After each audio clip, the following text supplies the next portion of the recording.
अब तक आपने देखा, दिल्ली के हैदरपुर बादली में एक शख्स ने पहले अपने दोस्त को शराब पिलाई, फिर उसका गला घोट दिया और फिर गटासे से सिर काटकर धड़ को टोकरे में बंद करके तिहाड़ जेल के बाहर रखाया।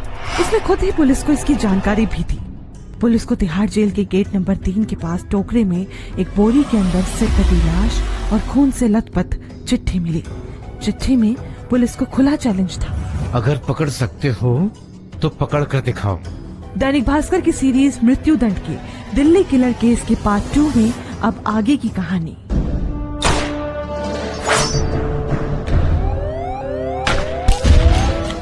अप्रैल 2007 सुबह 8 बजे हरिनगर थाने में फोन की घंटी बजी।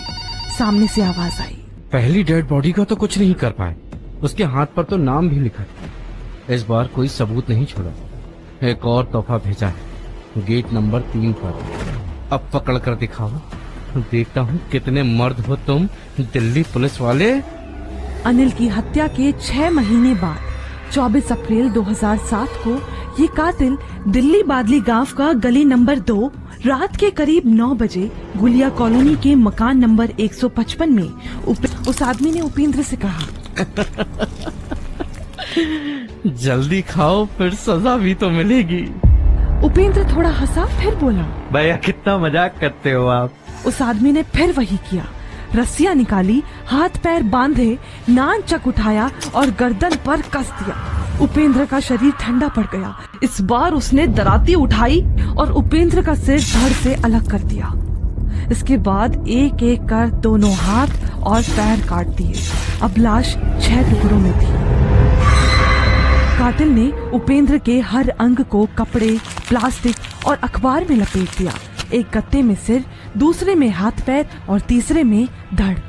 सब कुछ बांधकर उसने खून से सने अपने कपड़े बदले, कमरा साफ किया और अपनी रेहड़ी लेकर निकल पड़ा।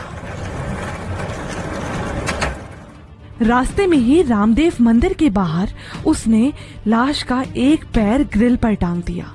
30 हजारी कोर्ट के पास एक हाथ जजों के एंट्री गेट पर लटकाया और दूसरा कोर्ट के पास फेंक दिया। फिर तिहाड़ जेल के गेट नंबर 3 पर पहुंचा। उसने वो लाश वाला गत्ता एटीएम के पास में रख दिया और फिर गाजियाबाद की ओर बढ़ गया।